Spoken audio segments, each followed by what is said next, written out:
నేను మచ్చర్ల వెంకటరెడ్డిని, పాట పాటి పెట్టి దానికి మీకు ఓటేయమని అడుగుతున్నా.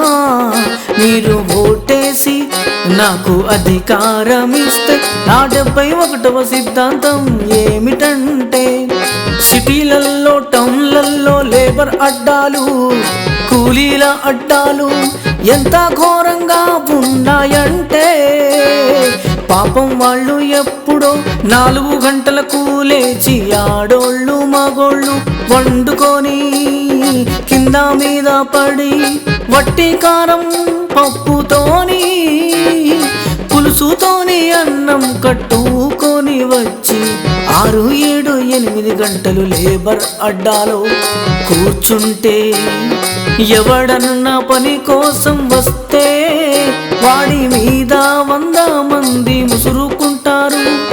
100 మంది 1000 మంది ముసురుకుంటారు. ఎవడికి ఇస్తాడు పని?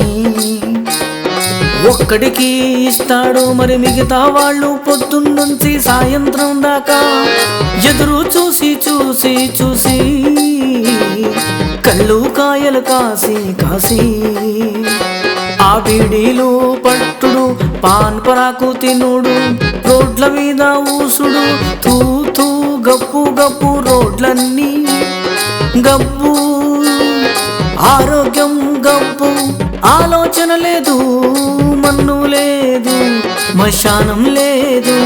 మరి ఈ పాలకులు ఏం పీకుతుర్రు? ఈ ఆఫీసర్లు ఏం చేస్తుండ్రు? ఈ వ్యవస్థ అంతా ఎట్లా ఉంది? అడ్డగోలుగా పాపం వాళ్లకు ఒక్కరోజు పని దొరికితే 10 రోజులు పని దొరకదు. ఏంటి ఈ అన్యాయం?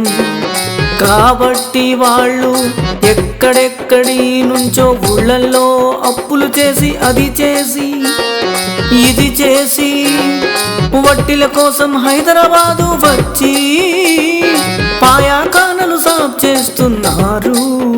నాకు తెలిసినోళ్ళే చాలా మంది ఉన్నారు ఇట్లా ఇక్కడికి వచ్చి పాయాకానలు సాఫ్ చేయడం.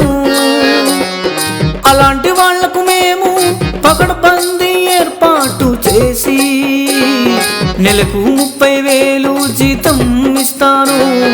కరెక్ట్ గా లేబర్లను అక్కడికి అక్కడే డివిజన్ చేస్తాను. కొన్ని చోట్ల లేబర్ దొరకక చస్తున్నారు. ఇక్కడ ఉన్నోళ్లకు ఇయ్యొచ్చు కదా. ఏమిటి ఆర్గనైజేషన్? చేత కాదా రాజీనామా ఇవ్వండి, మేము చేసి చూపిస్తాము. లేబరోళ్లను కూలీలను ఎలా తీర్చిదిద్దుతాము? అప్పుడు తెలుస్తుంది మా పాట పాటి 71వ సిద్ధాంతం అంటే ఏంటో.